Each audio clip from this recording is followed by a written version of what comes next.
everybody, let's get started. So there are two ways that you can hoop your fabric. Now, my friend was having problems with her quilting fabric puckering when she would do embroidery. And she mentioned this to me in several occasions, and I thought, well, let me work on this for you and get back to you. And this also inspired me to do a video for everybody. So here is quilter's cotton, and here's quilter's cotton. Now what I did on this is, on the back of this, I fused Totally Stable by Sulky. It is a lightweight stabilizer. It comes in rolls. You can fuse one layer, two layer. I'm just going to do two layer onto the back of this because I'm going to float this in my hoop. And in my hoop, I have hooped this Sulky Sticky Plus. This is great stuff, and it's a self-sticking stabilizer for embroidery. Now what you do, you take a pin and you score. Not too hard though. You don't want to rip the paper. And then once you score it, you find the perforation you just did. You peel off the top layer. Now here's a hint to everybody, because I've made this mistake several times. Always make sure that the printed side is up. Sometimes when I hooped it, I thought this was the right side. It's not. It's a printed side. So keep that in mind. Always print side up. And then we peel this off. Use our pin to help get all the excess off. You can see it's tacky. This won't hurt your machine at all. This is what it's made for. It's made for machine embroidery. Now, you can use a titanium needle that's coated for sticky residue products. I have had success using just an embroidery needle. I like using an embroidery needle size 14, which works great. All right, now since this is just a test sample, I'm just going to lay this in here, eyeball it. So I'm going to eyeball it in there, then I'm going to press it down, and then I'm going to give it a nice firm. There it is. It is stuck in there. Okay, it's stuck in there really nice. Now we're going to take this to the machine. I'm going to embroider this. Now there's another option which I want to tell you about. If you don't have any of the Sulky product, say you got the sticky back Sulky, okay, but you don't have this fabric stabilizer for the back. Here's what you can use for the back of the material to fuse on.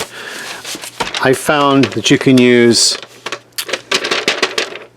quilters love this. This is freezer paper. Almost forgot what it was there for a moment.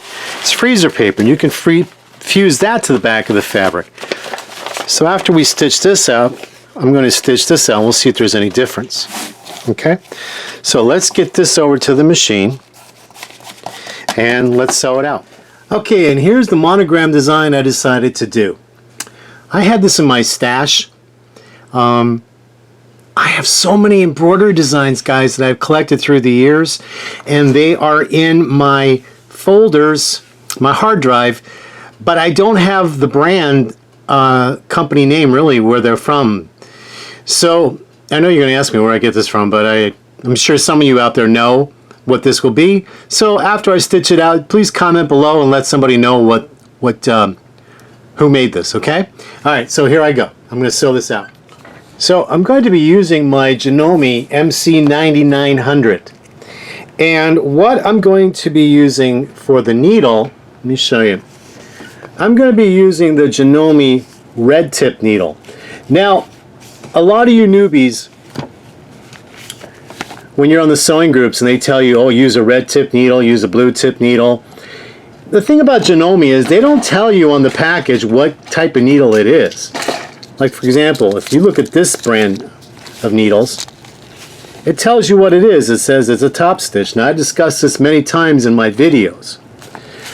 So if you go to the Janome website and you enter red tip needle, it'll come up and it has a blog post that'll tell you about what this is. Now, what a red tip needle is, and it comes in the size 14. It says it's made in Vietnam. And this says it's a German needle, made in Germany. So what the red tip needle is, it's designed for sewing and embroidery on denser fabrics or denser designs. I find this works really well when you have a heavy buildup of thread, or you're like sewing on denim, for example. I was sewing on a denim design the other day, and the needle I was using needed a little more strength.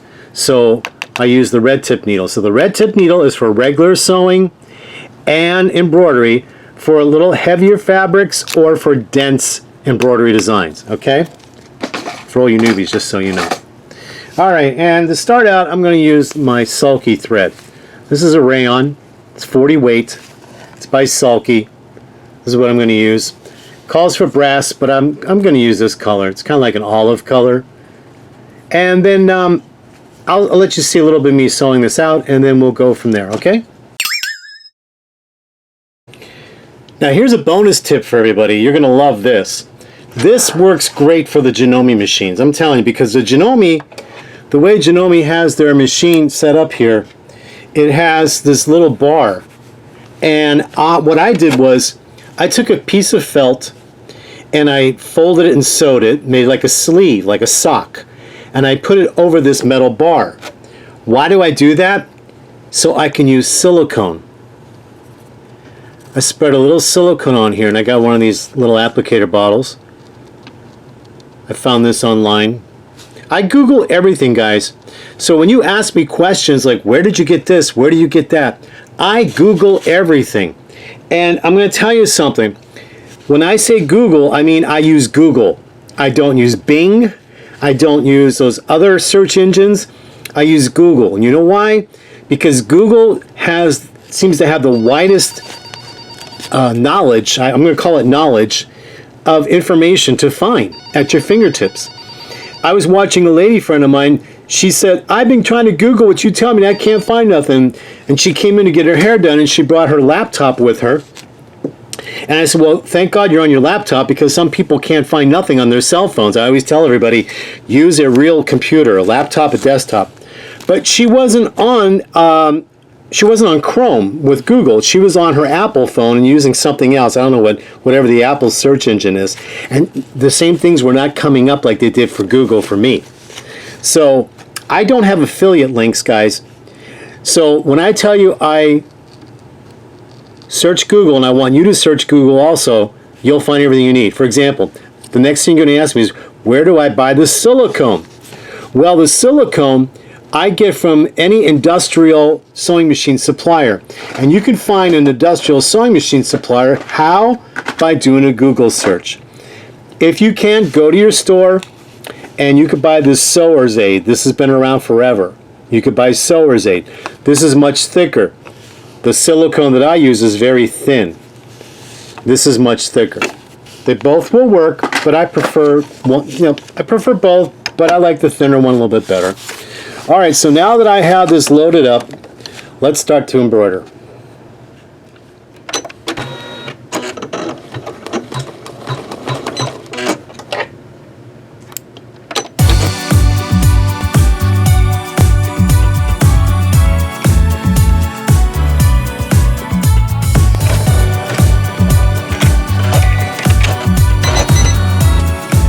All right, it's done. So this was the first one. Looking pretty good. Alright, so now we're going to get ready to sew the freezer paper one. And I wanted to show you something. I learned this tip a long time ago, and many of you probably already know this, but for the newbies, this is something you can learn. This is a pencil eraser that I put on the screw of the embroidery hoop. And it really helps for you to grip that screw when you're turning it by hand. And I'd say 7 times out of 10 you won't even need to use a screwdriver, you can just use this and you'll have some you'll have good grip to do it. You don't have to be Superman or Supergirl to do this, but having a good grip on it to snugly tighten it up, especially when you're using the stabilizer and the hoop, this makes it perfect. So now let me get going and we'll start the second one.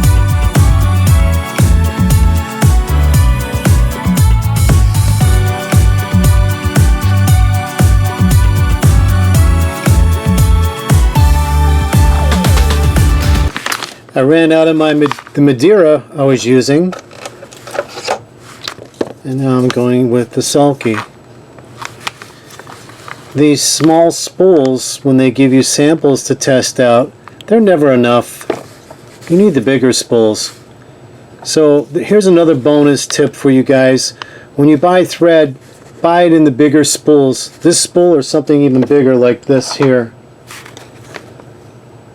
because it's economically better just to buy them in the larger spools and you won't run out in the middle of a project. And this is just a test, so it really doesn't matter. But if this was a real project and I ran out and I don't have another second spool, you can see the issue. So wherever you could buy thread that's in bigger spools, get the bigger spools. Okay?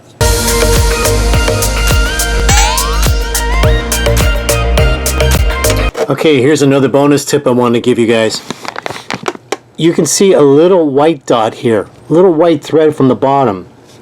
Now that was operator error on my part, because when I ran out of the Madeira thread and I switched to the sulky thread, I was holding on to the thread tail and I was holding it on too tight and I pulled out the bobbin thread when it was sewing. So a tip is, don't hold the top thread too hard. Wait until it does a few stitches and then cut it off, because in this situation the bobbin thread pulled right up, and that's how I got the little white dot. So being that this is just a sample, it doesn't matter.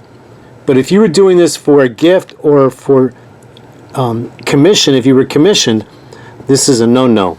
Okay? So let me show you what I'm talking about. So now I'm ready to start stitching this next color. So I'm going to stitch it. Alright, see, it took a few stitches. It took a few stitches. Now I'm going to cut the tail. And see, I didn't pull it hard, so I didn't bring the bobbin thread up. Okay?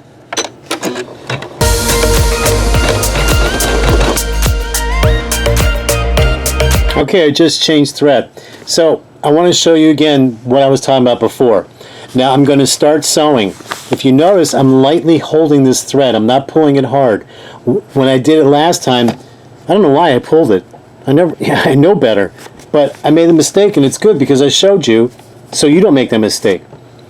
And while I'm doing this, I want you to notice right now, look how pucker free this fabric is. And this is quilter's cotton. This is not a heavyweight cotton or a heavyweight material.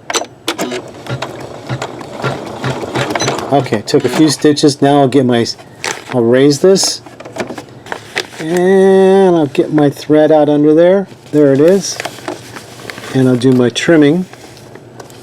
And also, here's another bonus tip. Get yourself a pair of curved embroidery scissors. It's the best thing when you're doing embroidery. The best. Okay? Alright, put the foot back down, and let's continue.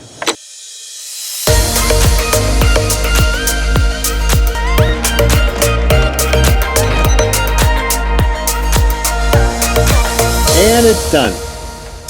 Alright, let's get going here and see what we got. So I'm going to unscrew this. It takes about 2 or 3 turns, or 4 or 5. See how easy that comes out? So now if we look at this, and then we look at this, you can see, my God, we have pucker-free embroidery on quilter's cotton. And quilter's cotton is fine. It's a very fine fabric. And one of the biggest problems that people have that I see when they're a newbie is they don't understand stabilizer. And they're not studying it. They're not reading. And I keep telling them in all my videos, make sure that you study. Make sure that you read all the different stabilizers. Watch lots of videos like you're watching this one right now. Now, here's something very important. How do we tear this off? All right, so you just don't rip like this. You don't want to distort these stitches. So in the back, what you're going to do is you're going to hold this down with your finger, hold where the thread is, and you're going to then tear this away. Now, don't worry about all the little tiny spaces, because when you wash this, it will eventually come out. Look how nice. See that? You can get tweezers in there if you want. I'm just doing this really quick for the camera.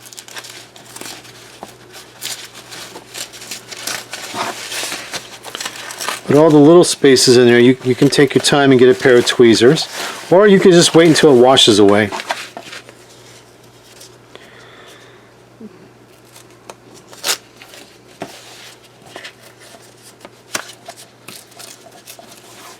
See that?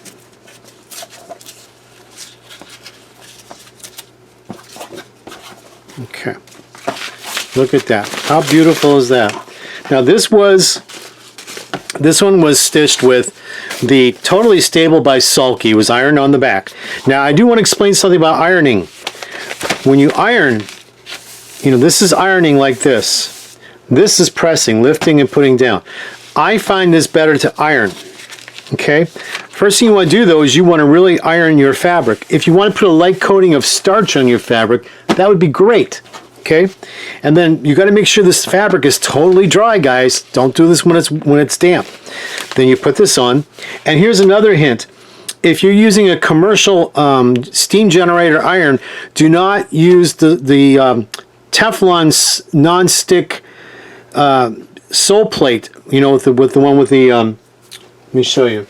Okay, do not use this because it doesn't generate enough heat.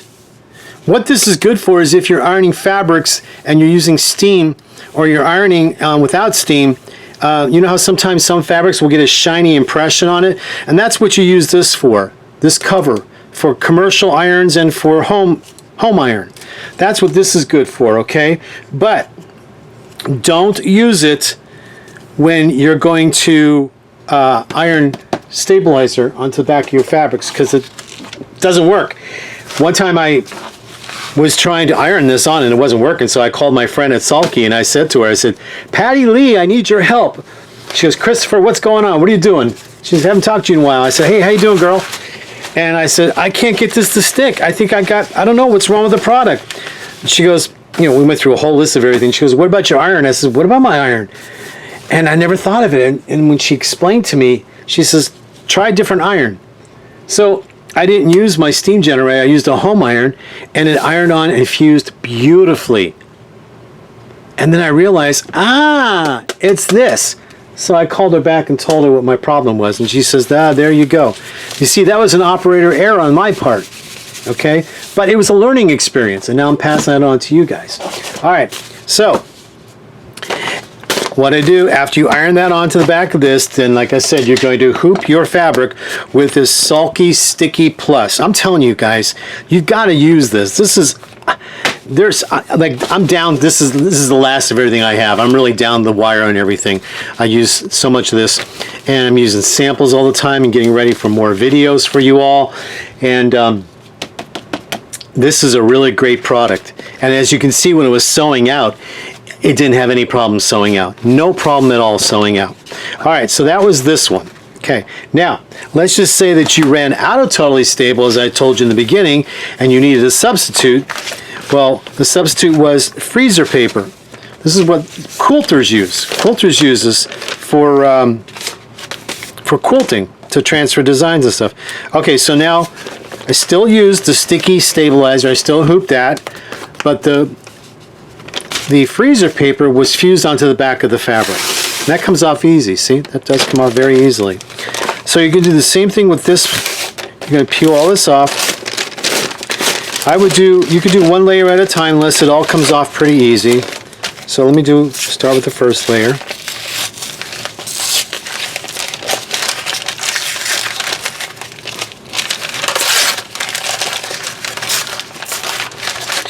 I remember when I was a kid, my parents, every every year, every fall, they used to buy a side of beef. And we would be downstairs in the basement cutting and packaging with freezer paper the beef to put it in our big chest freezer for the winter.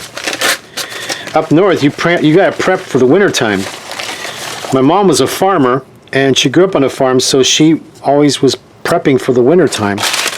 And when you have a family with children, it's much cheaper to buy a side of beef or a case of chicken or a case of pork and freeze it for the family for the winter or any time of year. All right, so that's what I knew what freezer paper was. So when the people that quilt were talking about freezer paper, I'm like, oh yeah, we used to use that when we package meat. All right, so this one, there you go. All right, so let's lay them side by side and check it out. Look at that. Pucker free. There's one here. I'm telling you guys, look at that. No puckers. No puckers at all. And here's another one. Okay? So now I hope this tip helped the newbies to understand about stabilizing. It's so important to stabilize, because if you don't have the right stabilizer, if you don't do the right stabilization, if you don't do the amount of layers of stabilizer, you're not going to have success at all. Well, here's the success, and I'm going to show this video to my friend who is having issues, and now she won't have any problems at all. So, and we all have brain farts, you know, we all have brain farts when we're working, we forget things. So sometimes it takes a video like this just to remind us, right? And I hope I helped you. I think I helped you. I know I did. Give it a try, and you know, when you're making your pillowcases or whatever you're making, now you can do embroidery and stuff on it, and you won't have any puckering. And also remember the density of your design, okay? The density of your design is very important. So if you have a software program, make sure that in your software program you set the density for the type of fabric that you're sewing on. And while I was doing the video here, I remember where I got this design. These initials, these monograms, are from my brother embroidery machine. And I remember one time I had transferred them all to my computer so I can use them on all my brand sewing machines that I own. That's where I got that. Now I remember. See, I had a brain fart, but it came back. Okay, I love you guys. You know, you keep me on my toes, I keep you on your toes. And remember, do not be afraid to Google search products, all right? Product, Google search the product, and use Google. None of those other search engines, because when I tell you I Google and I have success finding everything I want, I do, because I'm using Google. I'm not using Bing. I'm not using all those other search engines that don't have the accessibility and the knowledge and the, you know, like Google has. That's the only thing I can say. I'm telling you. So you all have to really listen when I talk to you, because some of you don't listen. And also use a real desktop computer or a laptop or a Chromebook. I see people trying to use their cell phones and they're limited. Those cell phones are so limited if you don't really know how to maneuver around them to find the information. Okay, till my next video, you guys try this and come back and post underneath and let me know what your success was. And if you want to join my sewing group on Facebook, that would be great. You just have to read and answer the questions and make a commitment to participate. If you don't participate, you can't be a member. You got to participate. So the link will be under this in the comments below, and I hope you join, and I hope you participate, and I hope you share your work. And if you really love to sew, we really love to have you. Take care, everybody. Bye.